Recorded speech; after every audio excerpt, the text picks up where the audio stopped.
The book of Leviticus. It's the third book of the Bible, and it's set right after the exodus of the Israelites from their slavery, when God brought them to the foot of Mount Sinai and invited Israel into a covenant relationship. Now, they had quickly rebelled and broke that covenant, and God had wanted for his glorious presence to come and live right in the midst of Israel in the form of this tabernacle. But Israel's sin has damaged the relationship. So, at the end of the previous book, Exodus, Moses, as Israel's representative, could not even enter God's presence in the tent. The book of Leviticus opens by reminding us of this fundamental problem. It says, "The Lord called to Moses from the tent." So the question is, how can Israel, in their sin and selfishness, be reconciled to this holy God? That's what this book is all about, how God is graciously providing a way for sinful, corrupt people to live in his holy presence. Now, let's pause for a second and explore this really important idea that God is holy. It's fundamental to understanding this book. The word holy means simply to be set apart or unique. And in the Bible, God is set apart from all other things because of his unique role as the creator of all, as the author of life itself. And so if God is holy, then the space around God is also holy. It's full of his goodness and his life and purity and justice. So if Israel, who is unjust and sinful, wants to live in God's holy presence, they too need to become holy. Their sin has to be dealt with. Thus, the book of Leviticus. Now, the book has a really amazing symmetrical design. It explores the three main ways that God helps Israel to live in his presence. The outer sections are descriptions of the rituals Israel was to practice in God's holy presence. The next inner sections focus on the role of Israel's priests as mediators between God and Israel. And inside of that are two matching sections that focus on Israel's purity. And then right here at the center of the book, there's a key ritual, the Day of Atonement, that brings the whole book together. The book concludes with a short section where Moses calls on Israel to be faithful to this covenant. Let's dive into the book. The first section explores the 5 main types of ritual sacrifices that Israel was to perform.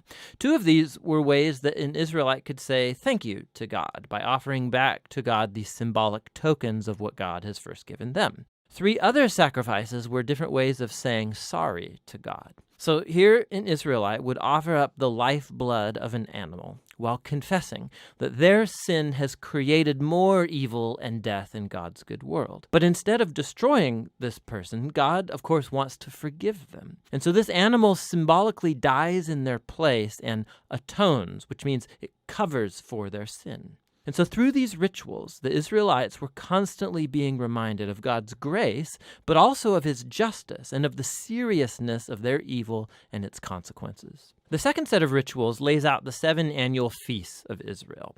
And each of these retold a different part of the story about how God redeemed them from slavery in Egypt and brought them through the wilderness on their way to the Promised Land. And by celebrating these feasts regularly, Israel would remember who they were and who God was to them. Now, the sections about Israel's priests, you have Aaron and his sons first ordained to enter into God's presence on behalf of Israel. And then in this matching section, we find the qualifications for being a priest. The priests were called to the highest level of moral integrity and ritual holiness because they represented the people before God, but then also represented God to the people. Now, we find out why the priest's holiness matters so much back here in this first section. Right after the family of Aaron was ordained, 2 of his sons waltz right into God's presence and flagrantly violate the rules. And so they are consumed by God's holiness on the spot. It's a haunting reminder of the paradox of living in God's holy presence, because it's pure goodness, but it becomes dangerous to those who rebel and insult God's holiness. And so it's important that Israel's priests become holy, and also that all of the people of Israel become holy, which is what the next inner sections are all about. Chapters 11 through 15 are about the ritual purity required of all the Israelites, and chapters 18 through 20 are about the moral purity of the people. Here's what's underneath all of this purity and impurity language. Because God is holy and he's set apart, the Israelites need to be in a state of holiness themselves when they enter into his presence. This was called being clean or pure. God's presence was off limits to anybody who was not in a holy state, and this was called being unclean or impure. Now, an Israelite could become impure in just a few ways. by contact with reproductive body fluids, by having a skin disease, by touching mold or fungus, or by touching a dead body. Now, for the Israelites, all of these were associated with mortality, with the loss of life, which gets us to the core symbol of all these ideas. You become impure when you're contaminated by touching death, so to speak. And death is the opposite of God's holiness because God's essence is life. Now, this is really key. Simply being impure was not sinful or wrong. Touching these kinds of things was a normal part of everyday life. And impurity was a temporary state. It just lasted a week or two, and then it's over. What was wrong or sinful was to waltz into God's presence carrying these symbols of death and impurity on my body. Don't do that. Now, the last way of becoming impure was by eating certain animals, and the kosher food laws are found right here in this section. Now, there have been lots of theories about why certain animals were considered impure and off limits. To promote hygiene or to avoid cultural taboos, the text just isn't explicit. But the basic point of all of these chapters is really clear. Altogether, these work as an elaborate set of cultural symbols that reminds Israel that God's holiness was to affect all areas of their lives. This corresponding section over here is about Israel's moral purity. The Israelites were called to live differently than the Canaanites. They were to care for the poor instead of overlooking them.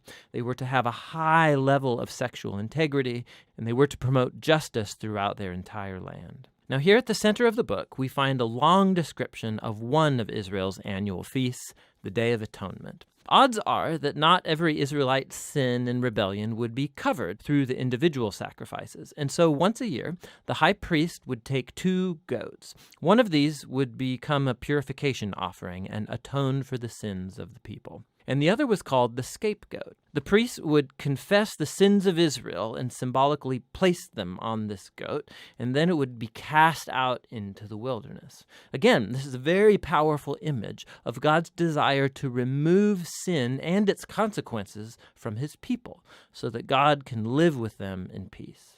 The book concludes with Moses calling Israel to be faithful to all of the terms of the covenant. And he describes the blessings of peace and abundance that will result if Israel obeys all of these laws. He also warns them that if they're unfaithful and dishonor God's holiness, it will result in disaster and ultimately exile from the land promised to Abraham. Now, if you want to see how Leviticus fits into the big storyline, it's helpful to look at the first sentence of the next book of the Bible, Numbers. It begins, "The Lord spoke to Moses in the tent." So we can see that Moses is now able to enter God's presence on behalf of Israel. The book of Leviticus, it worked. So despite Israel's failure, God has provided a way for their sin to be covered so that God can live with sinful people in peace. And that's what the book of Leviticus is all about.